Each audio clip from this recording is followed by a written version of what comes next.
and a happy Women's Day today. It's Sunday and it happens to be also a Women's Day globally. And my biggest motivation comes from Africa still. Remember, this is Sparks of Value for Home Africa.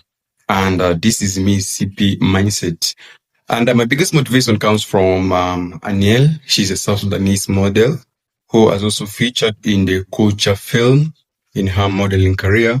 And this is one of her inspiring stories that I came across this morning, today, Women's Day. And yeah, it's so nice. And I want us to listen to what she has to say about her story. I never really grew up dreaming to become models, especially if you grew up as a foreigner or a refugee in another country. You always remember that your country is kind of torn. I had to work as hard as possible so I can change my life and change my family's life. I'm from South Sudan. I grew up in the west of Kenya in a city called Eldoret. I wanted to be a doctor and the president of South Sudan. I was one of the few people who got a very prestigious scholarship in Kenya. I liked studying pharmacy. And I always thought that when I'm done, I can go back to South Sudan and build like a hospital, elevate the healthcare there. I never really grew up dreaming to become models. I was raised in a way where education always came first. I didn't think really outside of that, especially if you grew up as a foreigner or a refugee in another country. You always remember that that is not your country and your country is kind of torn. So you're the ones who need to go back to make the country better. There's always model scouts who always come to different parts of Africa. A few modeling agencies would come to my town and they would ask around. I looked up to Alekwek,